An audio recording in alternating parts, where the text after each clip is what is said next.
एक बार की बात है, मोहन अपनी 5 बेटियों के साथ शाहपुर नामक गांव में रहता था। उसकी 5 बेटियां बहुत ही सुशील और संस्कारी थी। पहली बेटी का नाम पूजा, दूसरी शिवानी, तीसरी मोना, चौथी कविता और 5वीं बेटी का नाम खुशी था। मोहन की पत्नी के देहांत के बाद मोहन ने ही अपनी 5 बेटियों का पालन पोषण किया। मोहन मजदूरी का काम किया करता था। वो दिन रात मजदूरी करता और अपनी बेटियों की सारी जरूरतों को पूरा करता। ऐसे ही कुछ समय बीत जाते हैं और कुछ दिनों बाद मोहन की सबसे छोटी बेटी खुशी का जन्मदिन आने वाला होता है। गरीबों की वजह से उनके स्कूल में बच्चे उन 5 बहनों का मजाक उड़ाया करते थे।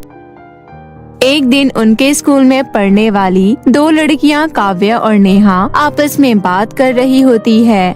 काव्या नेहा से कहती है, नेहा, तुझे पता है मेरी मम्मी मेरे लिए जन्मदिन पर बहुत सुंदर और डिजाइनर गाउन लेकर आएंगी और उसे पहनकर मैं एकदम परी की तरह लगूंगी। अच्छा तुम बताओ, तुम क्या पहनकर आने वाली हो मेरे जन्मदिन पर?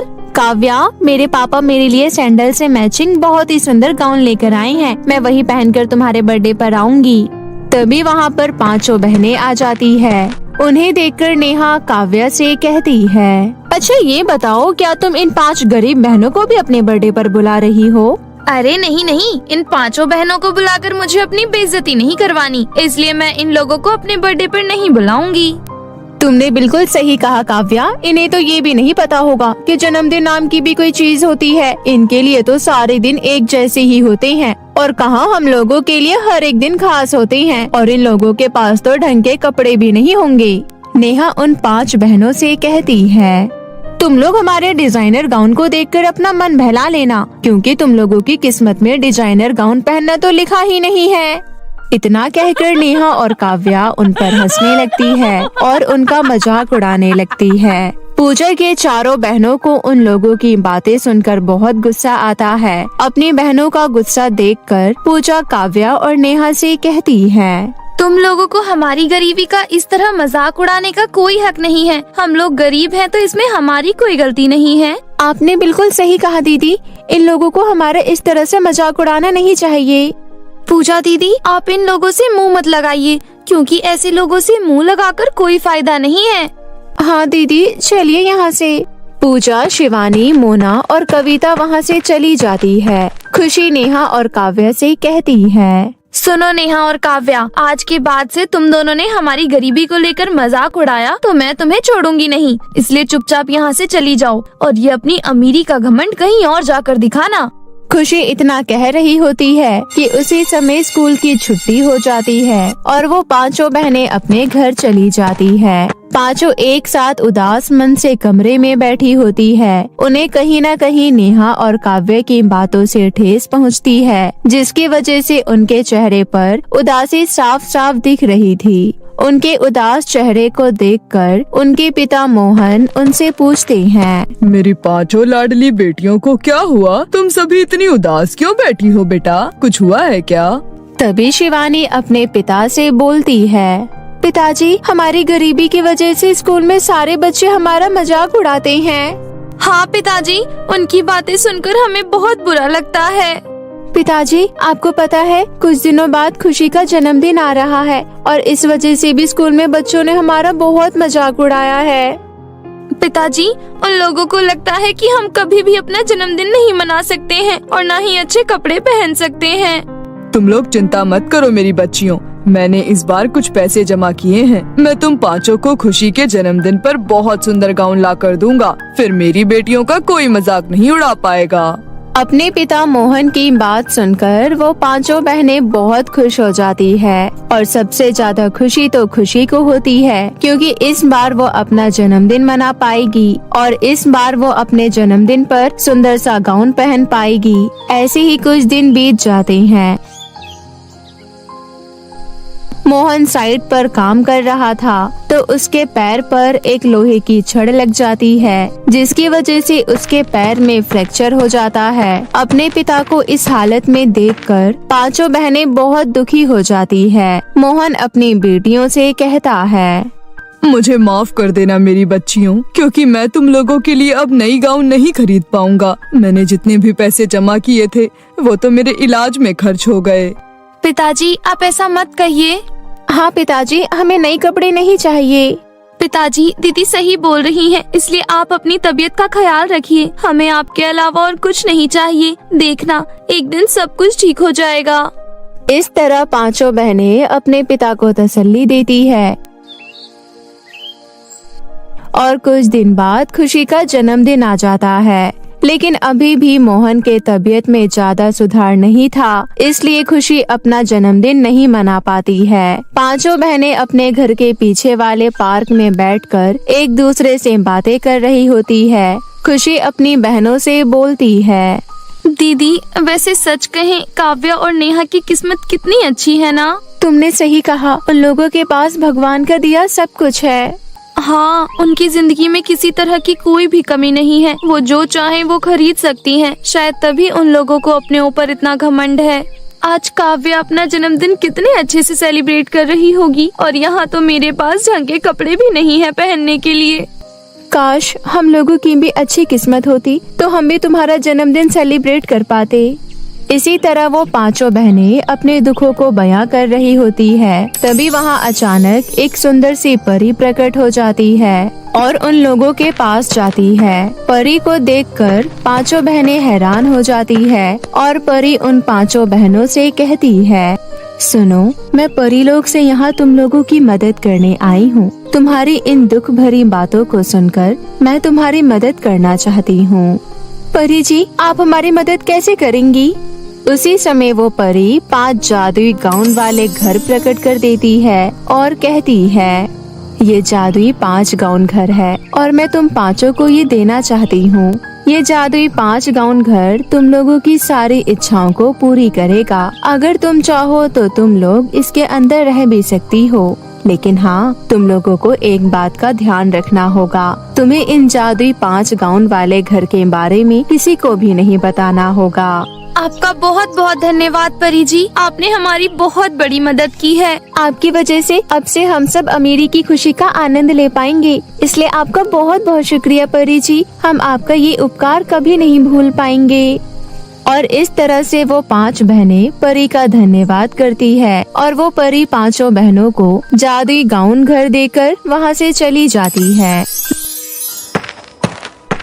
उसके बाद वो पांचों बहनें अपने पिता को सारी बात बताती है और वो पांचों अपने पिता मोहन को लेकर जादुई गाउन वाले घर में चली जाती है। पूजा अपने जादुई गाउन वाले घर से बोलती है, हे जादुई गाउन घर, आज मेरी छोटी बहन खुशी का जन्मदिन है, इसलिए उसका जन्मदिन सेलिब्रेट करने के लिए तुम मुझे एक बड़ा सा केक दे दो और मेरे पिताजी को पहले की तरह ठीक कर दो। पूजा के इतना कहते ही वहाँ पर एक सुंदर और बड़ा केक प्रकट हो जाता है और उसके पिता भी पहले की तरह बिल्कुल ठीक हो जाते हैं। पांचों बहनें अपने गाउन वाले घर से सुंदर सुंदर कपड़े और खाने पीने की चीजें मांगती है और उन पांचों की सारी इच्छाएं पूरी हो जाती है और पांचों बहनें सुंदर सुंदर गाउन पहनकर तैयार हो जाती है और खुशी का जन्मदिन खुशी खुशी सेलिब्रेट करते हैं। अगले दिन तो बहनें स्कूल जाती है तो काव्या और नेहा से कहती है, तुम लोगों को इस बात का अंदाजा भी नहीं होगा कि इस बार हमने भी अपनी बहन खुशी का जन्मदिन कितने अच्छे से सेलिब्रेट किया है। और हमने तुमसे भी अच्छी डिजाइनर गाउन पहनी थी और बहुत ही स्वादिष्ट स्वादिष्ट खाना भी खाया था। तुम लोगों को ये झूठे बहाने बनाने की कोई जरूरत नहीं है, क्योंकि हम लोगों को तुम्हारी गरीबी के बारे में अच्छे से पता है, इसलिए ये फालतू का फेंकना बंद करो। मैं सच कह रही हूँ, हमें एक परी ने जादुई 5 गाउन वाले घर दिए हैं और हम लोग गाउन से जो कुछ भी मांगते हैं वो हमें मिल जाता है। हाँ, मोना सही कह रही है। अगर तुम लोगों को हमारी बातों पर भरोसा नहीं होता तो तुम लोग स्कूल की छुट्टी होने के बाद हमारे साथ हमारे घर चलकर देख सकती हो। इस तरह काव्या और नेहा मोना और कविता की बातें सुनकर हैरान हो जाती है और स्कूल की छुट्टी होने के बाद मोना और कविता काव्या और नेहा को जादुई गाउन घर दिखाने लेकर जाती है और गाउन के सामने ले जाकर कहती है, हे जादुई गाउन, तुम मुझे जल्दी से स्वादिष्ट खीर और पूरी दे दो। लेकिन इस बार मोना के ऐसा कहते ही वो जादुई गाउन वहाँ से गायब हो जाता है। और ऐसे ही कविता भी अपने जादुई गाउन वाले घर से कुछ मांगती है तो उसका भी जादुई गाउन घर गायब हो जाता है। और इस तरह पांचों जादुई गाउन घर गायब हो जाते हैं। काव्य और नेहा मोना और कविता पर हंसने लगती है और वहाँ से हंसती हुई चली जाती है। और जब इस बात का पता तीनों बहनों को चलता है तो पूजा कहती है, कविता और मोना, ये तुम दोनों ने क्या किया? तुम दोनों पागल हो गई हो क्या? तुम दोनों इतनी नासमझ कैसे हो सकती हो? उस परी ने जादुई गाउन घर के बारे में किसी को बताने के लिए मना किया था। आज तुम दोनों की वजह से सब कुछ खराब हो गया। दीदी, आज आपके लापरवाही की वजह से वो जादुई गाउन घर हमारे पास नहीं है। अब हम लोग क्या करेंगे? हमें माफ कर दो प्लीज। हाँ दीदी, हम दोनों को माफ कर दीजिए, हमसे गलती हो गई। उसी समय वो परी वहाँ प्रकट हो जाती है और मोना और कविता से कहती है, मोना और कविता, मैंने उन जादुई गाउन घर के बारे में किसी को बताने से इसलिए मना किया था क्योंकि अगर किसी लालची और बेईमान इंसान के हाथ जादुई गाउन लग जाता तो वो लोग इसका गलत उपयोग करते। इसलिए अब तुम्हें अपनी गलती का एहसास हो गया है तो वो जादुई 5 गाउन घर तुम्हारे पास वापस आ जाएंगे और फिर से तुम्हारी सारी इच्छाओं को पूरी करेंगे। लेकिन आगे से इस बात का ध्यान रखना, इन जादुई 5 गाउन घर की सच्चाई अब किसी को मत बताना। अच्छा, अब मैं चलती हूँ। उस परी के वहाँ से जाते ही जादुई 5 गाउन घर वहाँ पर फिर से प्रकट हो जाते हैं और उस दिन के बाद से पांचों बहनें खुशी खुशी जादुई गाउन घर में रहने लगते हैं और उनके पास किसी भी चीज की कोई कमी नहीं होती है और वो लोग अपना जीवन खुशी खुशी बिताते हैं। ये कहानी उर्मिला नाम की एक औरत और उसकी 3 बेटियों की है। उर्मिला बहुत ही ज्यादा गरीब थी। सिलाई करके वो अपनी तीनों बेटियों का पेट पालती थी, लेकिन सिलाई करके उर्मिला इतने पैसे नहीं कमा पाती थी कि खाने पीने के उपरांत कुछ बचा सके। सूट तो सिल गया, अब जल्दी से तुरपाई कर देती हूँ। सुधा बहन सूट लेने आती ही होगी। हे भगवान, आज गर्मी भी बहुत है। गरीब उर्मिला भरी गर्मी में कपड़े सिल रही होती है, तभी वहाँ पर सुधा आ जाती है। अरे उर्मिला बहन, मेरा सूट सिल गया क्या? हाँ सुधा बहन, सिल गया है, ये रहा आपका सूट। सूट सिलने के बदले सुधा उर्मिला को 200 रुपए का नोट दे देती है। बहुत ही अच्छा सूट सिला है उर्मिला बहन तुमने। भगवान करे तुम खूब तरक्की करो। शुक्रिया सुधा बहन, लेकिन मुझ गरीब को तुमसे कुछ मदद चाहिए थी। तुम जहाँ काम करती हो वहाँ पर मेरी सिलाई के बारे में बताना। मैं उनके कपड़े भी सस्ते में सिल दूंगी और वो भी जैसा कहेंगे वैसा। इससे मुझ गरीब दर्जी के कुछ पैसे बन जाएंगे। मैं तुम्हारी मजबूरी को समझती हूँ उर्मिला बहन। इतनी गरीबी में दिन रात कपड़े सिलकर तुम किस तरह अपनी 3 बेटियों का पेट पाल रही हो, मुझे सब पता है। लेकिन मैं जिनके यहाँ काम करती हूँ वो बहुत बड़े सेठ लोग हैं। वो लोग बड़े बड़े फैशन डिजाइनर से अपने कपड़े सिलवाते हैं। ठीक है सुधा बहन, कोई बात नहीं। इसके बाद उर्मिला उदास होकर कपड़े सिलने के लिए बैठ जाती है। तभी वो देखती है कि उसकी तीनों बेटियाँ बाहर से किसी बात पर झगड़ा करते हुए आ रही है। छोड़ो दीदी, ये शरबत का गिलास मेरा है। ऐसे कैसे छोड़ दूं? मुझे भी गर्मी लग रही है, मुझे भी ये शरबत पीना है। इसे गर्मी में लाइन में लगकर मैंने लिया था। नहीं, ये शरबत मैं पीऊंगी, आप दोनों ये मुझे दे दीजिए। तभी उर्मिला कहती है, क्या बात है, तुम सब ऐसे क्यों झगड़ रही हो? माँ, जब हम बाहर खेलने जा रहे थे तो एक अंकल ठंडा ठंडा शरबत बांट रहे थे, लेकिन हम सबको मिलने से पहले ही शरबत खत्म हो गया। हमें सिर्फ एक गिलास ही मिल पाया। उर्मिला तीनों बेटियों में बराबर बराबर शरबत बांट देती है। उर्मिला की बेटियां इसी तरह अच्छी चीजों के लिए तरसती रहती थी। अचानक से उर्मिला के घर उसकी अमीर पड़ोसन राधा अपनी बेटी के साथ मिठाई का डब्बा लेकर उर्मिला के घर आती है। बाप रे उर्मिला, तेरे घर में इतनी गर्मी है, ऐसा लग रहा है जैसे किसी ने ओवन में बिठा दिया हो। कितनी बार कहा है तुझे कि एक पंखा खरीद ले। खैर छोड़, ये मिठाई लाई हूँ, तू भी खा ले और अपनी बच्चियों को भी खिला दे। लेकिन ये मिठाई किस खुशी में राधा बहन? वो क्या है ना, मैंने अपना पुराना वाला छोटा टीवी बेचकर 60 इंच का बड़ा टीवी खरीदा है। स्मार्ट टीवी कहते हैं उसको। अब नए वाले टीवी में हम बहुत सारी नई नई चीजें देख सकते हैं। राधा की ये बात सुनकर उर्मिला की सबसे छोटी वाली बेटी कहती है, अरे वाह आंटी, फिर तो आप हमें भी टीवी देखने दोगी ना? क्यों नहीं, आ जाना, मैं दिखा दूंगी। अच्छा उर्मिला, अब मैं चलती हूँ। एक शाम उर्मिला अपने कपड़े सिलने में व्यस्त थी। तभी उसकी सबसे छोटी वाली बेटी उससे कहती है, माँ बहुत ही ज्यादा बोरियत हो रही है, क्या हम राधा आंटी के घर जाकर टीवी देख ले? ठीक है जाओ, लेकिन आंटी के घर में ज्यादा शैतानी मत करना। ठीक है माँ, हम जा रहे हैं। उर्मिला की तीनों बेटियाँ राधा के घर चली जाती है। राधा आंटी, हम टीवी देखने आए हैं, हमें थोड़ा सा टीवी देखने दो, हम वही देख लेंगे जो आप देखोगी। राधा अपने मन में सोचती है, आ गई तीनों मेरे घर में मुंह उठाकर, शर्म भी नहीं आती है इनको क्या, इनकी माँ को भी शर्म नहीं आती है। ठीक है देख लो, लेकिन खबरदार जो ज्यादा शैतानी की तो।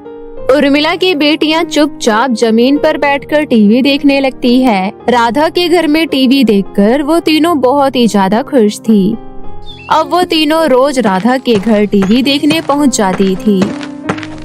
एक दिन राधा गुस्से में उन तीनों से बोलती है, अरे बेशरम हो क्या तुम तीनों, एक दिन घर में बैठाकर टीवी दिखा लिया तो तुम तो रोज ही आने लगी। अगर तुम तीनों को टीवी देखने का इतना ही शौक है तो जाकर कहो अपनी गरीब माँ से कि एक टीवी खरीद दे।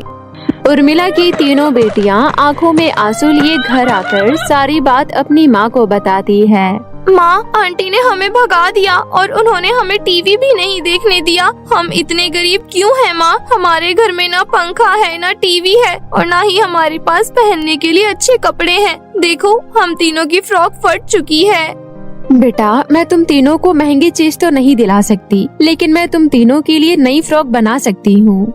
उस दिन उर्मिला की तीनों बेटियां उदास होकर भूखे पेट ही सो जाती है। तभी उर्मिला अपनी बेटियों की फ्रॉक सिलने के लिए कतरन इकट्ठा करने लगती है और सभी कतरन को जोड़ जोड़ कर 3 फ्रॉक सिलकर तैयार कर देती है।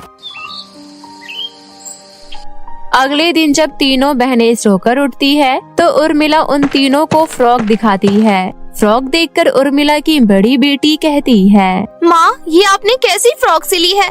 कितने सारे जोड़ हैं इसके अंदर, इतने जोड़ तो हमारी पुरानी फ्रॉक में भी नहीं है। नहीं चाहिए हमको ये फ्रॉक। आपने इतने सारे कतरन को जोड़कर ये फ्रॉक बनाई है, ऐसा लग रहा है जैसे किसी भीख मांगने वाली की फ्रॉक हो। हाँ माँ, दीदी बिल्कुल ठीक कह रही है, हम ऐसी फ्रॉक नहीं पहनेंगे, ये हमारी पुरानी फ्रॉक से भी खराब दिख रही है। उर्मिला की तीनों बेटियों को वो फ्रॉक बिल्कुल पसंद नहीं आता और वो तीनों फ्रॉक वहीं छोड़कर बाहर खेलने चली जाती है। उर्मिला ये देखकर बहुत उदास हो जाती है।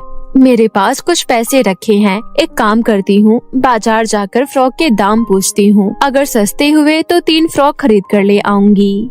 ऐसा सोचकर उर्मिला बाजार की तरफ जाने लगती है।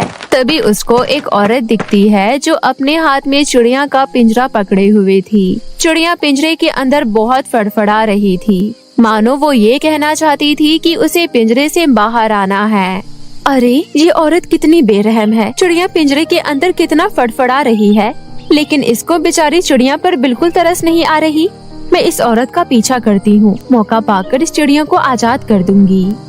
उर्मिला उस औरत का पीछा करते हुए जंगल आ पहुँचती है। उर्मिला देखती है कि वो औरत खुद से ही कह रही है, अब मुझे इस चिड़िया को मार के खाने से कोई नहीं रोक सकता, उसके बाद मैं बहुत ज्यादा शक्तिशाली हो जाऊंगी।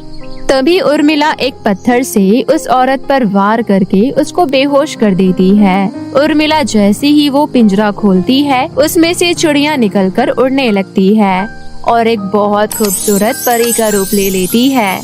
मेरी जान बचाने के लिए तुम्हारा बहुत बहुत शुक्रिया। ये एक जादूगरनी है, इसने मुझे चिड़िया बनाकर कैद कर लिया था। बताओ मैं तुम्हारी क्या मदद कर सकती हूँ?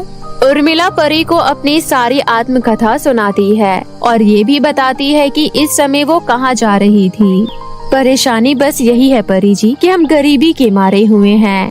उर्मिला की बात सुनकर वो परी अपनी जादुई छड़ी घुमाती है और वहाँ पर 3 जादुई फूलों की फ्रॉक प्रकट करती है। ये तीनों जादुई फूलों की फ्रॉक है। इन तीनों फ्रॉक में अलग अलग जादू है। एक फ्रॉक तुम्हें सोने के सिक्के देगी, दूसरी फ्रॉक तुम्हें चांदी के सिक्के देगी और तीसरी फ्रॉक तुम्हें ढेर सारे ऐसे ही दिखने वाले फूलों की फ्रॉक देगी। अब तुम जा सकती हो। उर्मिला तीनों फूलों की फ्रॉक लेकर घर आ जाती है और तीनों फ्रॉक अपनी बेटियों को दिखाती है। उर्मिला की तीनों बेटियों को जादुई फूलों की फ्रॉक बहुत पसंद आती है। फिर उर्मिला अपनी तीनों बेटियों को उन फ्रॉक के जादू के बारे में बताती है, जिसे जानकर वो तीनों और भी ज्यादा खुश हो जाती है। इसका मतलब माँ, अब हम बहुत अमीर हो जाएंगे। फिर तो हम बहुत सारी चीजें खरीदेंगे, फ्रिज, कूलर, टीवी, एसी सब कुछ खरीद लेंगे। हाँ मेरी बच्ची, लेकिन तुम तीनों को इन फ्रॉक की मदद से अन्य लोगों की भी मदद करनी होगी।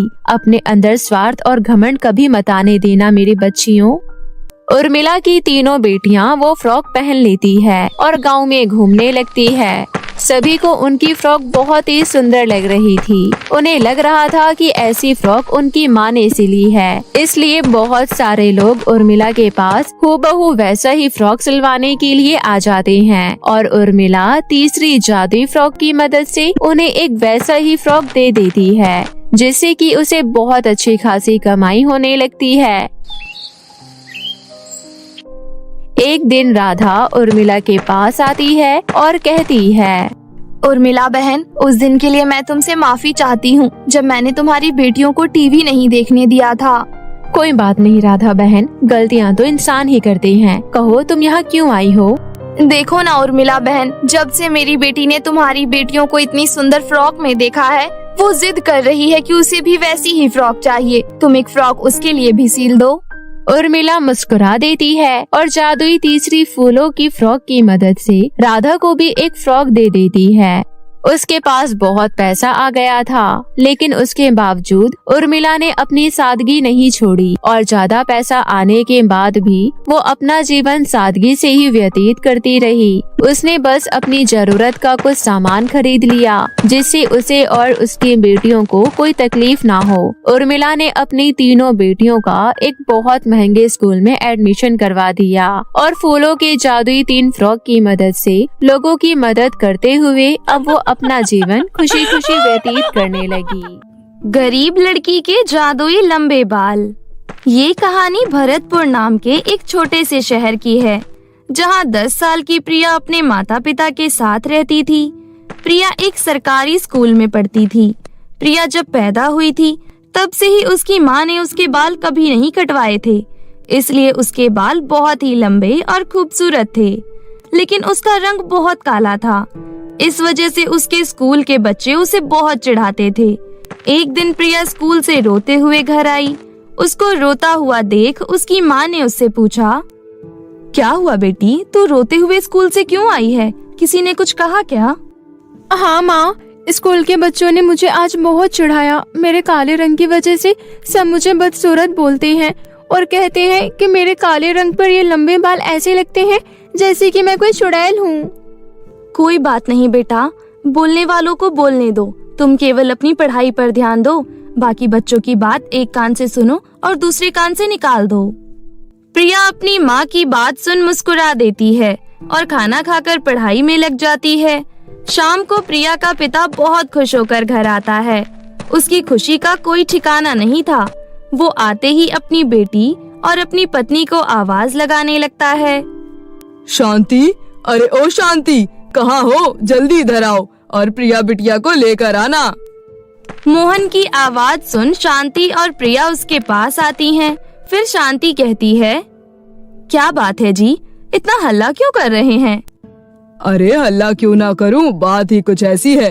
तुम्हें पता है, 1 महीने पहले हमने प्रिया का जो WAS का फॉर्म भरा था, उस फॉर्म में हमारी बिटिया का नाम आ गया है। तुम जानती हो, हमारे घर के पास जो बहुत बड़ा प्राइवेट स्कूल है ना, उसमें। क्या आप सच कह रहे हैं? अब हमारी बिटिया इतने बड़े स्कूल में पढ़ेगी और वो भी फ्री में? हाँ शांति, इतने बड़े स्कूल में पढ़ाने के लिए हमारे पास पैसे तो नहीं थे, लेकिन हमारी बिटिया की किस्मत बहुत अच्छी है। प्रिया, तुम बड़े स्कूल में जाने के लिए खुश हो ना? प्रिया उदास होकर बैठ जाती है और अपने पिता का कोई जवाब नहीं देती। ये देख मोहन प्रिया के पास जाता है और कहता है, बेटा क्या हुआ? बड़े स्कूल में जाने के नाम से तुम खुश नहीं हो क्या?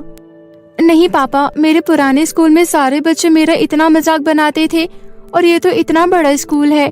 यहाँ पता नहीं बच्चे मेरे साथ कैसा व्यवहार करेंगे। मुझे बड़े स्कूल में नहीं जाना पापा। नहीं प्रिया, तुम गलत सोच रही हो। बड़े स्कूल में तुम्हारा कोई मजाक नहीं बनाएगा, समझी तुम? वहाँ पर पढ़कर तुम एक दिन बहुत बड़ी अफसर बनोगी। तुम अफसर बनना चाहती हो ना? हाँ। तो फिर अब बताओ, बड़े स्कूल में जाओगी ना? हाँ पापा। प्रिया को अपने पुराने स्कूल में काले रंग के कारण बहुत सुनना पड़ता था, इसलिए वो नए स्कूल में जाने से पहले थोड़ी नर्वस थी। लेकिन अपने माता पिता के समझाने पर वो स्कूल जाने के लिए तैयार हो जाती है। अगले दिन मोहन प्रिया को नए वाले स्कूल में छोड़ आता है। वहाँ सभी बच्चे प्रिया को घूर घूर कर देख रहे थे। सबसे नजरें चुराकर प्रिया अपनी क्लास में जाती है। सभी बच्चे उसको देखकर जोर जोर से हंसने लगते हैं। तभी एक बच्ची कहती है, अरे ये नई लड़की कितनी ज्यादा काली है और इसके लंबे बाल तो देखो, ऐसा लग रहा है कोई चुड़ैल है। हमारी क्लास में लगता है भूत आ गया, भागो। सभी बच्चे क्लास से बाहर भागने लगते हैं। तभी टीचर आ जाती है और सभी बच्चों को क्लास में बैठाती है। ये क्या शोर मचा रखा है तुम लोगों ने? शांति से अपनी अपनी सीट पर बैठो। और लड़की, तुम, क्या नाम है तुम्हारा? टीचर की इस तरह कड़क आवाज सुनकर प्रिया डर जाती है और कुछ नहीं कहती। तब टीचर गुस्से में प्रिया से कहती है, काली के साथ साथ गूंगी भी हो क्या? तुम्हें सुनाई नहीं दे रहा मैं क्या कह रही हूँ? वो मैम, मेरा... रहने दो। अब नहीं जानना मुझे तुम्हारा नाम। पता नहीं आज का दिन कैसा जाएगा। कितनी बुरी दिखती है ये। प्रिया चुपचाप जाकर अपनी सीट पर बैठ जाती है और टीचर पढ़ाने लगती है। थोड़ी देर बाद एक दूसरी टीचर, जिसका नाम मीनू था, वो क्लास में आती है और शीतल मैडम से कुछ बातें करने लगती है और फिर कहती है, ये बच्ची न्यू एडमिशन आई है क्या क्लास में? हाँ मैडम, ये न्यू एडमिशन है। गरीब है, WES का फॉर्म भर के आई है ये, वरना ऐसे गरीब लोगों को इतने बड़े स्कूल में एडमिशन कहाँ मिलता है। हाँ, वैसे कितनी काली है ये, लेकिन बाल कितने सुंदर हैं इसके। एक बात बोलूं, जरा मेरे साथ बाहर चलना। मीनू मैडम शीतल मैडम को क्लास से बाहर लेकर जाती है और उनके कान में कुछ कहती है, जिसे सुनकर शीतल मैडम बहुत खुश होती है। अगले दिन से शीतल मैडम का व्यवहार प्रिया के साथ बिल्कुल बदल जाता है। प्रिया बेटा, क्या तुम मेरे साथ स्टाफ रूम में चल सकती हो? मेरा पर्स बहुत भारी है, इसे लेकर चलो। हाँ मैडम, क्यों नहीं, मुझे तो अच्छा लगेगा कि मैं आपकी मदद करूं। इतना कहकर प्रिया शीतल मैडम के साथ स्टाफ रूम में चली जाती है। स्टाफ रूम में शीतल मैडम के अलावा और कोई नहीं था। वो कहती है, बेटा तुम्हारे बाल कितने ज्यादा सुंदर है। काश मेरे बाल भी इतने सुंदर होते। तुम्हें पता है, मुझे बहुत अच्छे से बाल बनाना आता है। तुम कहो तो मैं तुम्हारी चुटिया बना दूं। प्रिया की खुशी का ठिकाना नहीं था, क्योंकि आज उसकी क्लास टीचर उस पर इतना प्यार बरसा रही थी। शीतल मैडम उसको कुर्सी पर बैठाकर उससे प्यार से बात करने लगती है और चुपके से कैंची लेकर उसके जरा से बाल काट लेती है। प्रिया को इस बारे में बिल्कुल पता नहीं चलता। वो तो बहुत खुश थी, क्योंकि टीचर उससे प्यार से बात कर रही थी।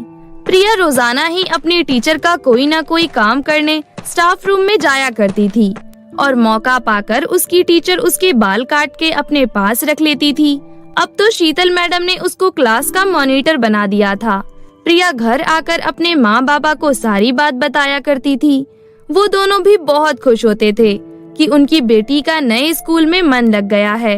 लेकिन धीरे धीरे प्रिया के बाल पतले और छोटे होने लगे। एक बार संडे वाले दिन जब प्रिया अपने बाल धोकर बाथरूम से बाहर निकली, तो उसके बाल देखकर उसकी माँ उससे कहने लगी, अरे प्रिया, तेरे बाल इतने पतले और छोटे क्यों लग रहे हैं? मैंने तो तेरे बाल कटवाए भी नहीं। दिखा तो जरा, तेरी किसी सहेली ने तेरे बाल काटे हैं क्या? नहीं तो माँ, मैंने तो अपने बाल नहीं कटवाए। फिर इतने छोटे कैसे हो गए, मुझे नहीं पता। तभी वहाँ पर मोहन आ जाता है और अपनी पत्नी से कहता है, क्या शांति, तुम भी बेचारी बच्ची को परेशान कर रही हो। क्यों खामखा उसके बालों के पीछे पड़ी हो? बाल तो घर की खेती है, जब मर्जी बढ़ जाएंगे। और वैसे भी बाल झड़ने का मौसम ही चल रहा है, इसके बाल टूट रहे होंगे। शांति भी अपने पति के बातों को सही मानकर चुप हो जाती है। अगले दिन प्रिया फिर से स्कूल जाती है और उसकी टीचर उसके बाल काट लेती है। प्रिया की टीचर का लालच दिन प्रतिदिन बढ़ता ही जा रहा था। एक दिन उसने प्रिया के ढेर सारे बाल काट लिए, जिससे कि प्रिया को पता चल गया कि उसकी टीचर ने उसके बाल काटे हैं। ये सब देखकर प्रिया रोने लगी। मैम, आपने मेरे इतने सारे बाल काट दिए। इसका मतलब मेरे बाल इसलिए छोटे हो रहे थे क्योंकि आप मेरे बालों को काटे जा रही थी। मैं सबको बता दूंगी कि आपने मेरे इतने सारे बाल काटे हैं। तभी वहाँ पर मीनू मैडम भी आ जाती है और वो शीतल मैडम से कहती है, अरे शीतल मैडम, इस लड़की की तो बहुत लंबी जुबान है। ये तो हमारी पोल खोलने की बात कर रही है। ऐसे कैसे हमारी पोल खोल देगी ये? सुन लड़की, अगर तूने किसी को भी इस बारे में बताया तो मैं तुझे इस स्कूल से निकलवा दूंगी, समझी? और फिर तुझे किसी भी स्कूल में एडमिशन नहीं मिलेगा। चुपचाप से हमें तेरे सारे बाल काटने दे। प्रिया कुछ नहीं बोलती और केवल रोने लगती है। मीनू मैडम और शीतल मैडम मिलकर उसको पूरा टकला कर देते हैं और उसके बालों को एक बैग में भर लेते हैं। छुट्टी होने पर प्रिया रोते रोते घर की तरफ जाने लगती है। वो एक सुनसान सड़क पर चली जा रही थी। चलते चलते वो सड़क किनारे बैठकर रोने लगती है। अब मैं क्या करूंगी? मेरे सारे बाल टीचर ने काट लिए और मुझे टकला कर दिया। अगर मैंने टीचर की शिकायत किसी से भी की तो वो मुझे स्कूल से निकलवा देंगी। मेरा ऐसा रूप देखकर मेरी माँ और बाबा कितने दुखी होंगे। अब मैं क्या करूं? मुझे कुछ समझ नहीं आ रहा। कौन मेरी मदद करेगा? ऐसा कहकर प्रिया रोने लगती है। तभी वहाँ पर एक सुंदर सी परी प्रकट होती है और कहती है, मैं तुम्हारी मदद करूंगी प्रिया। मैं एक जादुई परी हूँ। मैं तो पृथ्वी लोक पर भ्रमण करने आई थी, पर मुझे तुम दिख गई। फिर मैंने तुम्हारी बात सुनी और तुम्हें रोते हुए देखा तो मैं यहाँ आ गई। तुम बताओ मुझे, तुम्हें क्या परेशानी है? फिर प्रिया उस परी को अपनी सारी दुख भरी कहानी सुनाती है। फिर परी प्रिया के सर पर हाथ रखती है और उसके बाल पहले की तरह लंबे और घने हो जाते हैं और वो बहुत खूबसूरत भी हो जाती है। ये देखकर प्रिया बहुत खुश होती है और फिर एकदम से उदास भी हो जाती है। तब परी कहती है, उदास मत हो प्रिया। अब जो भी तुम्हारे बाल काटने की कोशिश करेगा वो टकला हो जाएगा और उसके बाल तभी वापस आएंगे जब वो अपनी गलती कबूल करेगा और सबको सच्चाई बताएगा। तुम्हारे बाल काटने वाले की यही सजा है। आपका बहुत बहुत शुक्रिया परी माँ, आप कितनी अच्छी हो। तुम भी तो बहुत अच्छी हो प्रिया। अच्छा, अब मैं चलती हूँ, मुझे देरी हो रही है। ऐसा कहकर परी अदृश्य हो जाती है और प्रिया खुशी खुशी घर आ जाती है। उसकी माँ उसका गोरा रंग देखकर हैरान हो जाती है। तब प्रिया अपने माँ बाबा को सारी बात बताती है कि किस तरह एक परी ने उसकी मदद की। अगले दिन प्रिया स्कूल जाती है। वापस से उसके सर पर इतने लंबे घने बाल देखकर शीतल मैडम हैरान हो जाती है। वो पूरी तरीके से लालच से भर जाती है और सभी बच्चों के घर जाने के बाद जबरदस्ती प्रिया के बाल काटने लगती है। उसके इस कार्य में मीनू मैडम भी उसका साथ दे रही थी। देखते ही देखते वो दोनों टकली हो जाती हैं। अरे, मैं गंजी कैसे हो गई शीतल मैडम? आप भी गंजी हो गई हो, ये कैसे हुआ? हाँ मीनू मैडम, तुम सही कह रही हो। अब हम दोनों इस क्लास से बाहर कैसे जाएंगे? सब हमारी हंसी उड़ाएंगे। आप दोनों के बाल तब तक नहीं आएंगे जब तक आप दोनों प्रिंसिपल मैडम के आगे अपनी गलती कबूल नहीं करोगी। परी माँ ने आप दोनों के बाल छीन लिए। अब आया मजा? मेरे बाल काटकर आप कितना खुश हो रही थी ना। मैं अभी प्रिंसिपल मैडम को सारी बात बताती हूँ। प्रिया प्रिंसिपल मैडम और बाकी स्टाफ टीचर्स को बुला कर लाती है और सबसे उन दोनों टीचरों की शिकायत करती है। अपने बाल वापस पाने के लिए वो दोनों अपनी गलती स्वीकार कर लेती हैं, जिस कारण प्रिंसिपल मैडम को उन पर बहुत गुस्सा आता है। मीनू और शीतल, तुम दोनों इतनी गिरी हुई हरकत करोगी ये मैंने कभी नहीं सोचा था। मैं तुम दोनों को अभी के अभी स्कूल से निकाल रही हूँ और तुम्हारे खिलाफ पुलिस कंप्लेंट भी करूंगी ताकि तुम्हारी सारी डिग्री रद्द हो जाए और आगे से तुम्हें किसी स्कूल में पढ़ाने का मौका ना मिले। ऐसा कहकर प्रिंसिपल मैडम वहाँ से चली जाती है। शीतल मैडम और मीनू मैडम के बाल तो वापस आ जाते हैं, लेकिन अब उनकी नौकरी उनके हाथ से चली गई थी। असल में वो दोनों बाल का व्यापार करती थी। जगह जगह से बाल इकट्ठा करके वो उनसे बहुत पैसा कमाती थी और इसी लालच के कारण आज उनकी नौकरी चली गई। परिवार और समाज में उनकी खूब थू-थू हुई और दूसरी तरफ अब प्रिया खूबसूरत हो चुकी थी तो सभी क्लास के बच्चे और दूसरे टीचर्स उससे बहुत प्यार से बात करते थे। सौतेली बेटी। एक गांव में मीना अपनी सौतेली माँ कुसुम और अपने पिता राम प्रताप के साथ रहा करती थी। मीना अपनी सौतेली माँ के साथ बहुत बुरा व्यवहार करती थी। वैसे तो सौतेली माँ ही अपनी बेटियों के साथ बुरा व्यवहार करती है, पर यहाँ पर उल्टा था।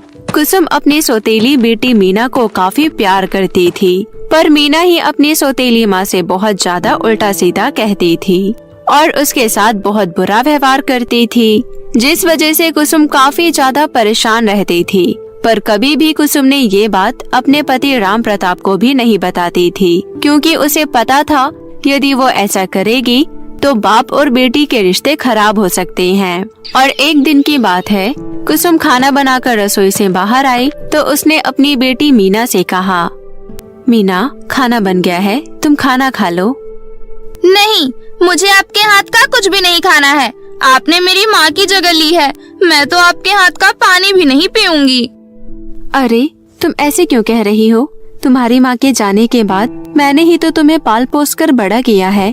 आखिर मैं तुम्हारी सौतेली माँ ही सही, पर मैं तुम्हें बहुत प्यार करती हूँ। मुझे पता है कि आप मुझसे कितना प्यार करती हैं। ज्यादा हमदर्दी जताने की जरूरत नहीं है। मुझसे दूर ही रहा कीजिए, इसी में आपकी भलाई है। वो तो मैं पिताजी की वजह से आपको झेल रही हूँ, वरना मैं आपको कब का इस घर से बाहर निकाल देती। अरे तुम ऐसे क्यों कह रही हो? आखिर मैं तुम्हारी माँ हूँ। तुम्हें मुझसे इस तरह बात नहीं करनी चाहिए। भले ही तुम मुझे माँ ना मानो, पर कम से कम प्यार से बात तो कर ही सकती हो। मुझे आपके साथ कैसे भी बात नहीं करनी है। आप यहाँ से जा सकती हैं। तभी वहाँ पर मीना के पिता राम प्रताप आ जाते हैं और वो उन दोनों की बातों को सुन लेता है और वो मीना से कहता है, ये तुम क्या कर रही हो? तुम्हें अपनी माँ से इस तरह बात नहीं करनी चाहिए। आखिर ये तुम्हारी माँ है। भले ही ये तुम्हारी सौतेली माँ है, पर इसी ने तुम्हें पाल पोस कर इतना बड़ा किया है। हाँ, मुझे पता है। आप इनकी ज्यादा तरफदारी मत कीजिए। आप हमेशा इनकी ही तरफदारी करते हो और मुझ पर चिल्लाते रहते हो। अरे नहीं मीना, ये तुम पर चिल्ला नहीं रहे हैं, बल्कि तुम्हें समझा रहे हैं। आप तो चुप ही रहिए। ये सब आपकी वजह से ही होता है। ना आप हमारी जिंदगी में आई होती, ना ही पिताजी मुझ पर इतना चिल्लाते। और ये कहकर मीना वहाँ से चली जाती है। मीना के जाने के बाद कुसुम बहुत ज्यादा दुखी हो जाती है। कुसुम को दुखी देखकर राम प्रताप कुसुम से कहता है, तुम दुखी मत हो। मैं मीना को समझाऊंगा कि वो तुम्हारे साथ ऐसा व्यवहार ना किया करे। नहीं, आप उससे कुछ मत कहना, वरना वो मुझसे और ज्यादा गुस्सा हो जाएगी। वैसे भी वो हमेशा मुझसे गुस्सा ही रहती है। और ये कहकर कुसुम वहाँ से चली जाती है। धीरे धीरे समय गुजरता है और समय के साथ मीना का व्यवहार बिल्कुल भी नहीं बदलता है और वो हमेशा कुसुम के साथ बुरा व्यवहार करती थी। और एक दिन की बात है, मीना अपने घर पर बैठी हुई थी। तभी उसके घर पर उसकी दोस्त सीमा आई। सीमा मीना की बहुत अच्छी दोस्त थी। सीमा को देखकर कुसुम भी बहुत ज्यादा खुश हो गई और वो सीमा के लिए नाश्ता लेकर आई। इस पर मीना ने कुसुम से कहा, मैंने आपसे कितनी बार मना किया है कि आप मेरे सामने मत आया कीजिए, पर लगता है आपको समझ नहीं आता, इसलिए आप बार बार मेरे सामने आ जाती हैं। अरे बेटा, मैं तो बस सीमा के लिए नाश्ता लाई थी। तुम मुझसे इस तरह बात क्यों कर रही हो? हाँ मीना, तुम्हारी माँ बिल्कुल सही कह रही है। वो तो मेरे लिए नाश्ता ही तो लेकर आई थी। तुम्हें इस तरह अपनी माँ से बात नहीं करनी चाहिए। आखिर वो तुम्हारी माँ है। मुझे पता है कि वो मेरी माँ है, पर वो मेरी सौतेली माँ है, इसलिए तुम तो शांत ही रहो। तुम्हें नहीं पता कि सौतेली माँ कैसी होती है।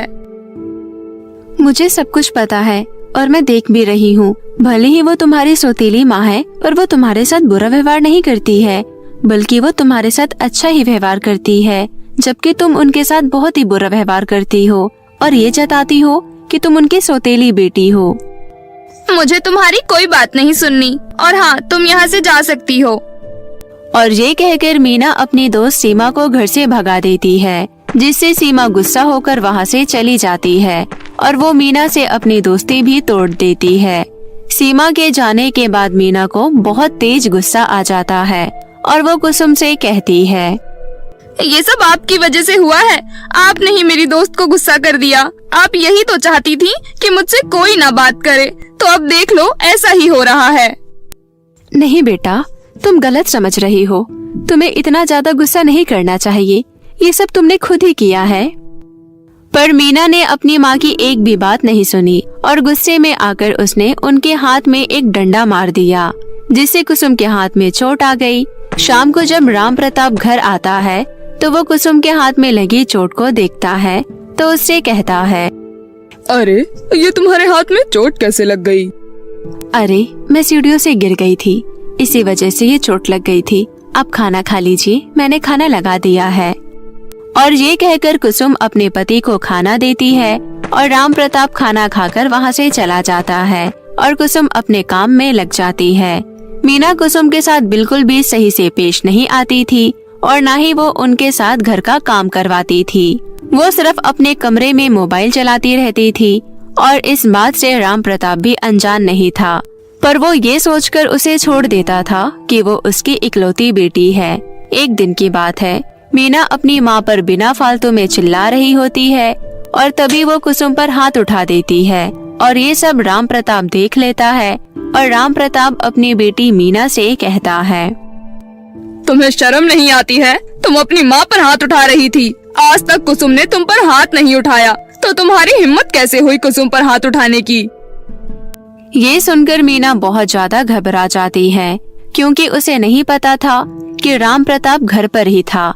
वो तो सोच रही थी राम प्रताप बाहर गया है और इसी वजह से उसने कुसुम पर हाथ उठा दिया था, क्योंकि उस दिन भी कुसुम ने राम प्रताप को नहीं बताया था कि मीना ने उस पर हाथ उठाया और इसी वजह से मीना को बढ़ावा मिल गया था। और ये सुनकर मीना ने अपने पिता से कहा, नहीं पिताजी, आप गलत सोच रहे हैं। मैं माँ पर हाथ नहीं उठा रही थी, बस मैं तो उन्हें समझाने की कोशिश कर रही थी। नहीं, मैंने अपनी आंखों से देखा है कि तुम कुसुम पर हाथ उठा रही थी। मुझे शर्म आती है कि तुम मेरी बेटी हो। मैं तो सोचता था कि माँ ही सौतेली होती है, पर आज पता लग गया कि बेटी भी सौतेली होती है। आज तुमने साबित कर दिया कि तुम सौतेली बेटी हो। नहीं पिताजी, आप मुझे माफ कर दीजिए। आप मुझसे इस तरह बात मत कीजिए। हाँ, मीना एकदम ठीक कह रही है, आप उसे माफ कर दीजिए। अभी वो बच्ची ही तो है, आपको उससे ऐसे बात नहीं करनी चाहिए। तुम तो शांत ही रहो, ये सब तुम्हारी वजह से ही हुआ है। इसका मतलब उस दिन मीना ने ही तुम्हारे हाथ में डंडा मार दिया था और तुमने मुझे भी नहीं बताया, इसलिए तो मीना को इतना बढ़ावा मिल गया ना। पर आज नहीं, आज इसे बता कर ही रहूंगा और समझाऊंगा कि ये जो करती है वो गलत है। ये सुनकर मीना बहुत ज्यादा दुखी हो जाती है और रोने लगती है। इस पर कुसुम अपने पति से कहती है, आप मीना को माफ कर दीजिए। जब मैं उससे कुछ नहीं कहती हूँ तो आप भी उससे मत कुछ कहिए। प्लीज आप मीना को माफ कर दीजिए। कुसुम के ज्यादा कहने पर राम प्रताप मीना को माफ कर देता है और मीना से कहता है, देखो, ये भले ही तुम्हारी सौतेली माँ है, पर ये तुमसे कितना प्यार करती है। हर सौतेली माँ बुरी नहीं होती, तुम्हें ये बात समझनी चाहिए बेटी। मुझे माफ कर दीजिए पिताजी, मुझसे बहुत बड़ी गलती हो गई। और ये कहकर मीना ने कुसुम से भी माफी मांगी। इस पर कुसुम ने मीना से कहा, तुम मुझसे माफी मत मांगो, बस मैं ये चाहती हूँ कि तुम मेरे साथ अच्छा व्यवहार करा करो। भले ही मैं तुम्हारी सगी माँ नहीं हूँ, पर मैं तुम्हारा बुरा नहीं चाहती हूँ। ये सुनकर मीना अपनी सौतेली माँ के गले लग जाती है और ये सब देखकर राम प्रताप बहुत ज्यादा खुश हो जाता है और अब वो तीनों अपनी जिंदगी आराम से जीने लगते हैं। और अब मीना अपनी सौतेली माँ से कुछ भी नहीं कहा करती थी और उससे अपनी सगी माँ की तरह ही प्यार करती थी।